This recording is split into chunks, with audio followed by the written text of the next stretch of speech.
సమకూర్చే దాంట్లో విఫలమయ్యే గ్రామాలైతేనేం పట్టణాలైతేనేం ఈరోజు అభివృద్ధికి నోచుకుండా పోవడం కారణం నువ్వే అని చెప్పి ఈరోజు మేము చెప్తున్నాం. అలాగే ఇంకా మా ప్రభుత్వాన్ని విషయంకి వస్తే మేము ఒకటే చెప్తున్నాం, ఏ ముఖ్యమంత్రి ఎక్కడా చేయని విధంగా ఈరోజు స్కిల్ సెన్సెస్ అనే పథకాన్ని మేము రాష్ట్రంలో ప్రవేశపెట్టాం. ఎందుకంటే ముందు ఎప్పుడు కులాలు మతాల యొక్క గణాంకనం జరుగుతూ వచ్చేది. ఏ కులంలో ఎందురుండారని, ఏ మతంలో ఎందురుండారని సెన్సెస్ తీసేవాళ్ళు. ఈరోజు విఘ్నులు పెద్దలు మా ముఖ్యమంత్రి వర్యులు స్కిల్ డెవలప్మెంట్ మీద ఒకటే నిశ్చయంతో ఉన్నారు.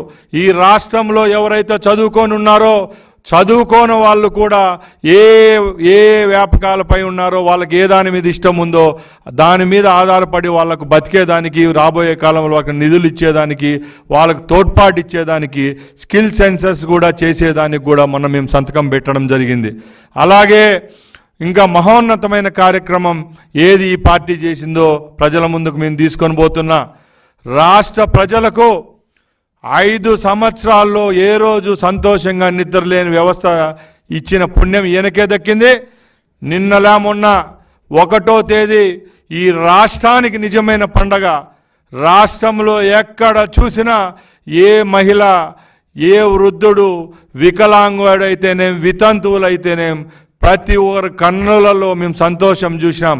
ఎందుకంటే మాట చెప్పినట్టు నిలబెట్టుకుండే ఘనత కేవలం మా ముఖ్యమంత్రి గారికే దక్కింది. ఎందుకంటే లోటు బడ్జెట్తో మైనస్లోకి తీసుకొని పోయింది నువ్వు.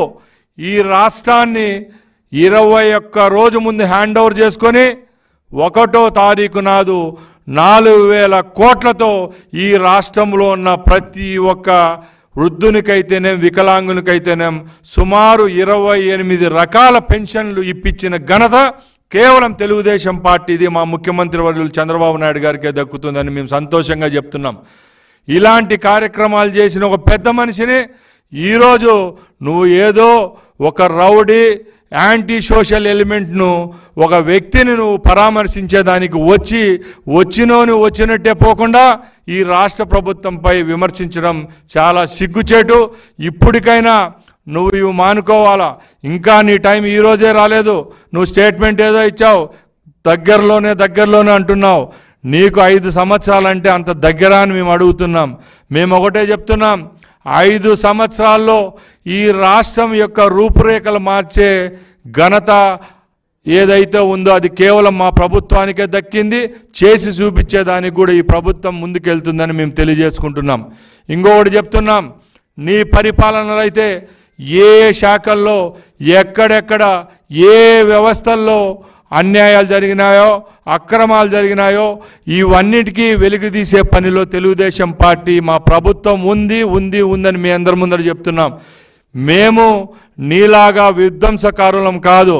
నీలాగా బిల్డింగులు కూల్చడం, నీలాగా ఎదిరిచ్చిన వాళ్ళని చంపడం, నీలాగా ఎక్కడెక్కడ ఏ వ్యవస్థలను మేనేజ్ చేసుకుంటూ నీ యొక్క అరాచక పాలన కంటిన్యూ చేయడం మా వల్ల కాదు. మేమైతే ఏ విధమైన మ్యాండేట్ ప్రజలు మాకు ఇచ్చారో గౌరవంగా దాన్ని సద్వినియోగం చేసుకొని రాబోయే కాలంలో రాష్ట్ర ప్రభుత్వాన్ని ముందుకు తీసుకొని పోతాం. అలాగే పెద్దలు మా ముఖ్యమంత్రి వర్యులు మాకు క్యాబినెట్కి అయితేనే, మా ఎమ్మెల్యేలకైతే ప్రతి ఒక్కరికి ఒకటే సూచన ఇస్తున్నారు, గత ప్రభుత్వం చేసిన తప్పులు మనం చేయకూడదు. తప్పకుండా ప్రజల యొక్క మన్ననలు పొందాలి. ఈరోజు మనం ఇంత అద్భుతమైన విజయాన్ని చేకూర్చిన ఈ రాష్ట్ర ప్రజలకు మనం రుణంలో ఉండాలి. కాబట్టి అభివృద్ధి చేసి చూపించాలని చెప్తా ఉన్నారే తప్పక ఏ విధమైన దుర్మార్గాలు, దాడులు చేయడం మా పార్టీ వల్ల, మా కార్యకర్తల వల్ల, మా నాయకుల వల్ల కాదని మరొకసారి మీ అందరికీ తెలియజేసుకుంటున్నాం. అలాగే మేము ఒకటే చెప్తున్నాం, జగన్మోహన్ రెడ్డి అతి త్వరలో నువ్వు జైలుకు పోయే రోజు ఆసన్నమైంది. అది మాకే కాదు, నీ మనస్సాక్షికి కూడా తెలుసు.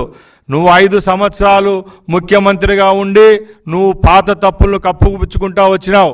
ఇప్పుడు నీ పదవి కూడా ఊడింది. నువ్వు ఈరోజు ఒకటే చెప్తున్నావు, 40% ప్రజలు నాకు ఓట్లు వేసినారు, ఓటర్లు అని చెప్తున్నావు. విజయమే, పరాజయమే. అది గుర్తుంచుకోవాలా. మేము 10% ఓట్లతో కాదు ఓడిపోయిండేది, సుమారు 16% చిలుకు ఓట్లతో కూటమి బీజేపీ అయితేనేం జనసేన టీడీపీ పార్టీకి ఈ భారతదేశంలోనే ఏ రాష్ట్రంలో ఎప్పుడు జరగని విధంగా మాకు ఈ ఆధిక్యం రావడం జరిగింది. ప్రజలు మమ్మల్ని ముఖ్యమంత్రి పదవిలో కూర్చోబెట్టడం జరిగింది. అది నువ్వు గమనించాలి. అంతే తప్పక ప్రజల దగ్గర సింపతి కొట్టేసేదానికో ఇంకో దానికో నువ్వు ఇలాంటి అవాకులు చవాకులు పేలడం మానుకోవాలా. ఎందుకంటే ఈరోజు ఈ ఘటనలు చెప్తున్నావు. ఈ ఘటనలు జరుగుతూ ఉండేది ఏదో సచ్చిలుల మీద కాదు. మొన్న ఇంట్లో గృహ నిర్బంధమైన ఎంపీ గురించి మీ ఎంపీ గారే చెప్తున్నారు. ఏదో ఆయన దేశోద్ధారకుడు పుంగనూరులో జరిగిన ఘటనను వాళ్ళ కార్యకర్తలను పరామర్శించేదానికి కార్యకర్తల మీటింగ్కు వెళ్ళేదానికి నేను పోతా ఉంటే పోలీసు వాళ్ళు నన్ను ఆపారని ఆయన చెప్తున్నాడు.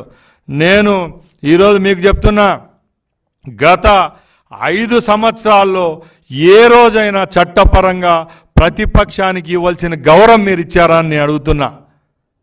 ఎందుకంటే ఏ రోజు మీరు ఒక ప్రతిపక్షానికి ఇచ్చే గౌరవం ఇవ్వలేదు కాబట్టి ఈరోజు మీకు ప్రతిపక్ష హోదా కూడా లేకుండా చేయడం కేవలం ఈ రాష్ట్ర ప్రజలకే దక్కింది.